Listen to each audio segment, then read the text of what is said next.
Assalamualaikum warahmatullahi wabarakatuh. Perkenalkan nama saya Firdaus Swega Masari dengan NRP 50262010053 dari kelas Prostic C dengan tim saya yaitu kelompok Prostic dari C8. Nah, pada kesempatan kali ini saya ingin membahas mengenai pengembangan software.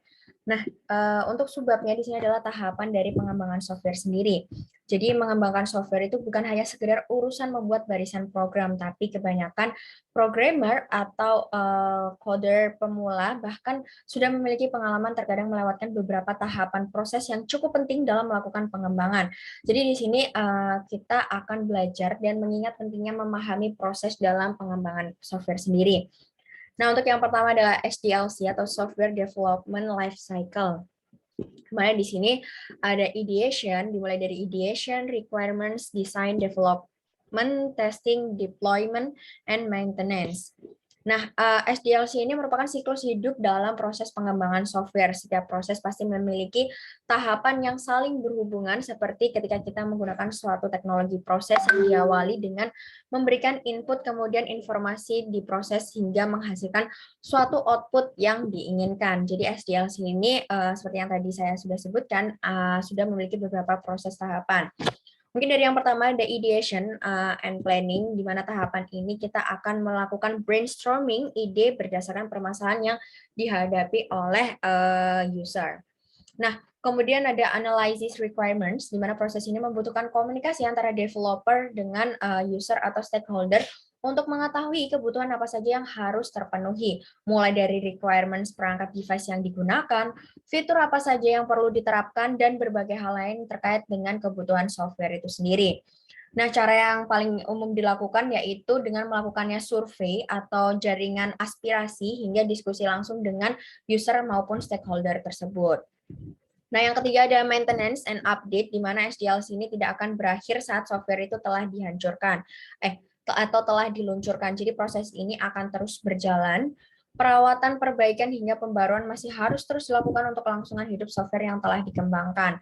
Kemudian ada deployment, di mana dengan serangkaian proses pengembangan yang telah dilakukan, maka pada saat tahap testing berakhir, software layak untuk diluncurkan dan diterapkan. Kemudian ada software development, di mana proses ini setelah proses research lapangan itu selesai, maka mulailah ke tahap pengembangan software oleh engineer. Terdapat dua bagian engineer yang bertindak, yaitu front end sebagai pembuat program untuk tampilan dari software tersebut, dan back end yang bertugas membuat program untuk proses perpindahan data hingga keamanan dari software itu tersebut. Nah, kemudian ada testing, di mana tahap ini software yang telah dibuat tadi oleh software development akan diuji dan dievaluasi, mulai dari kecocokan fitur yang telah ditentukan, ketahanan sistem dan device-nya, hingga tingkat kelayakan dalam penerapan dari software tersebut. Nah, umumnya ini software ini pada tahap ini merupakan versi beta, jadi memang dikhususkan untuk uji coba sebelum akan dipublikasikan atau diterapkan. Nah, ini ada design and prototyping, di mana seorang UI UX designer akan sangat berperan dalam tahapan ini, di mana keduanya saling berkolaborasi untuk merancang bagaimana software ini dapat berinteraksi dengan maksimal dengan user tersebut. UX designer atau researcher akan melakukan analisa dari sisi pengguna, dan UI designer akan membuat prototipe dan yang memungkinkan akan dapat mudah dipahami oleh user dan juga diterapkan oleh engineer. Nah, semua bagian dalam tahap pengembangan software ini memang penting untuk dipahami dan diperhatikan untuk keberlangsungan, juga patut untuk terus dijaga atau maintenance ini tadi.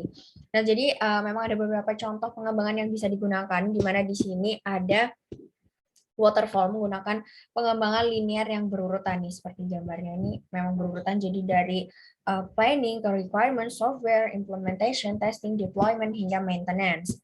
Nah, kemudian dilanjut dengan V-shape, di mana pengembangan dan pengujian secara serentak.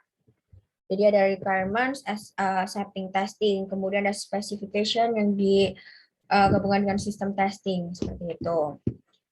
Nah, kemudian ada di sini ada spiral, di mana yaitu pengembangan linear yang disertai sistem prototyping secara berlangsung. Nah, mungkin untuk tahapan pengembangannya sendiri bisa langsung saja dicek untuk sistem deployment life cycle itu sendiri. Mungkin dari penjelasan saya kurang detail, mungkin di sini saya sudah menampilkan di website kami, yaitu YouTube mengenai penjelasan tahapan pengembangan dari sistem informasi ini sendiri.